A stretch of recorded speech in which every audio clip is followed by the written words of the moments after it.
Hello everybody, and welcome to another in a series of short videos that I'm creating that are designed to help you bring more clarity, confidence, and creativity to everything you do.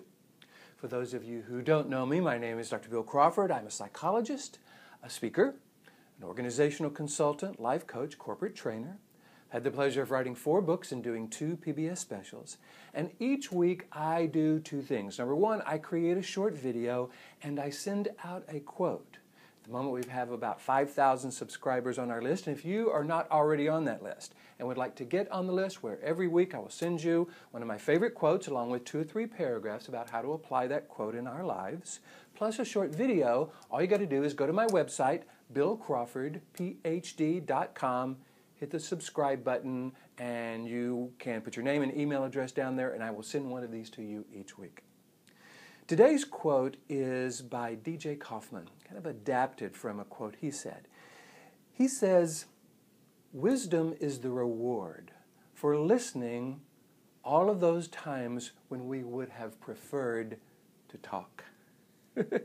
I love that because I think it speaks to how much we really kind of want to just tell people what we think, right?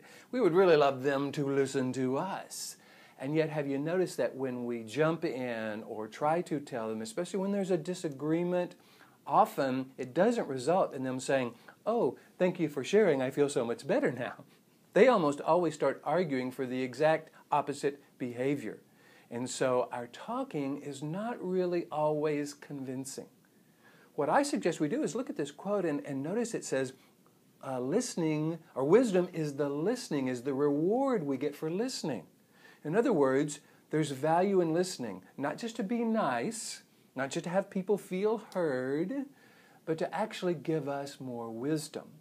And I think that wisdom can come in 2 forms. Number 1, once we really understand where someone's coming from, we can decide whether we want to engage them or whether we want to disengage from them. Until we really know what's important to them, that decision is going to be made by guesswork and may not be accurate. But when we're willing to listen and then really understand what they're saying, we can go, "Interesting," and walk off, or "Excuse me, got to go to the bathroom," or "It's just been fascinating, maybe we can talk later." In other words, if we determine that whatever they're saying is not something we really want to engage in, a conversation, whether it's gossip or whatever, we now have the information that we can use to do that.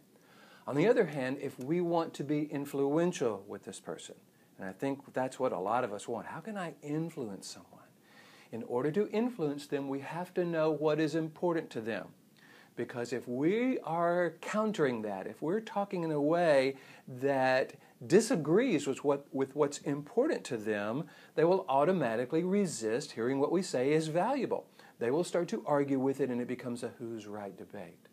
But when we can learn what's important to them, we can use that information, not manipulatively, but as a way of finding some sort of common ground where they see our point, we see theirs, and we begin to move forward in a way that is actually productive versus just argumentative.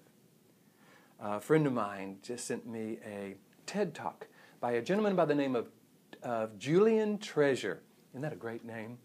And it's about listening. If you're interested, you can Google Julian Treasure TED Talk and you'll find this. He has a model in there that he calls the RASA model, which he calls receive, appreciate, summarize, and ask. Great model.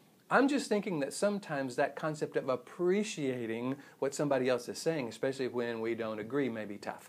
So I've changed it a little bit. I like to kind of tweak things. I call it the listen and learn, acknowledge, and ask model.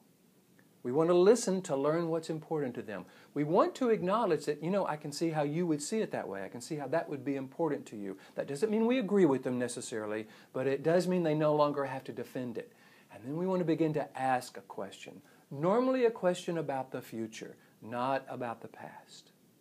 If you're interested in me coming and doing a presentation for your organization around the value of listening, how to listen for wisdom, how to listen to become more influential, I would love to do that. All you've got to do is go to my website, billcrawfordphd.com, hit the contact button, send me an email, call me. I would be happy to talk to you about that. I hope this has been valuable. I try to keep these videos short. I know we're all busy. Here is to you bringing more clarity, confidence, creativity into your life by actually listening to another. And I look forward to seeing you in the next video.